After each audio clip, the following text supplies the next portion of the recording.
Mainit ngayon si De'Aaron Fox sa usapang trade, umaalingaw-ngaw ang kanyang pangalan sa mga koponan na gusto siyang makuha.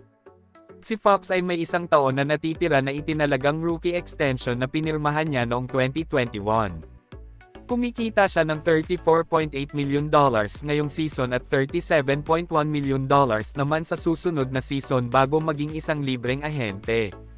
Kung mas pipiliin ni Fox na hindi na pumirma ng extension sa Sacramento Kings at maghanap ng koponan na gusto niya, maaaring kailanganin na ng Kings na ipagpalit siya ngayon habang maaari pa silang makakuha ng pangunahing halaga.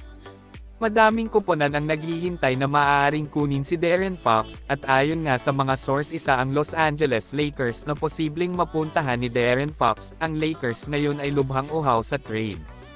Hindi gumawa ang Lakers ng malaking trade, ang kanilang roster noon ay ganun pa rin mapa hanggang ngayon, at naniniwala si Coach JJ Redick na ang kanyang roster ay may lakas na dapat ilabas para magkompetensya sa mga malalakas na koponan.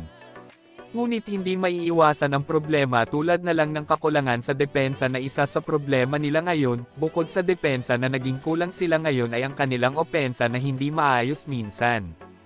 Patuloy pa din naman na pinangungunahan ni LeBron James at Anthony Davis ang koponan, ngunit ang isa sa tinitingnan dito ay hindi na pabata si LeBron James na sa kanyang edad kahit anong oras ay posibleng umiba ang kanyang mga laro. Kailangan yata ngayon ng Lakers ng trade na makakatulong sa kanila para sa future.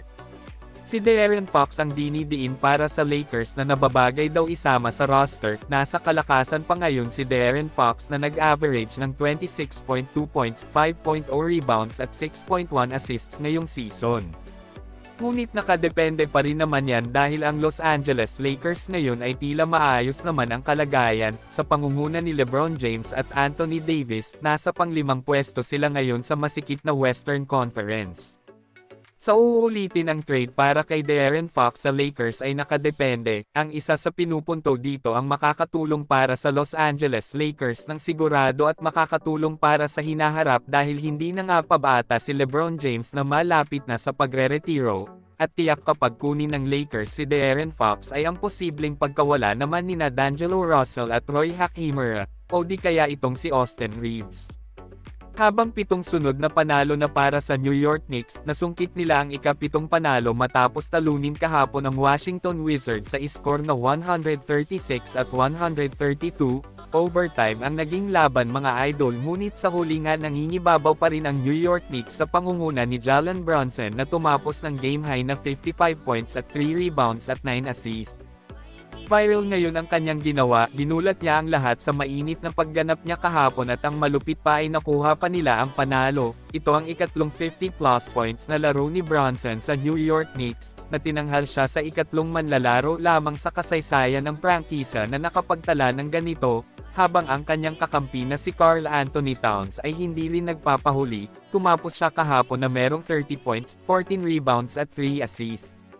Si Jalen Brunson at Karl Anthony Towns ang pangalawang Knicks duo na umiskor ng 50-plus points at 30-plus points sa parehong laro. Una nang ginawa ito nina Richie Guerin at Willie Knowles, na huling gumawa ito noong 1962. Mukhang nahanap na ni Kat ang kanyang tamang pwesto at ito nga ang Knicks, mas lalong ginagamit siya ng koponan at pinapayagan siya kahit anong gusto niyang gawin sa court. Si Towns ang isa sa big man na mabilis kumilos, kayang makipagsabayan sa mga malalaki, at isa sa nagpapatibay sa kanya ngayon ay may shooting sa labas.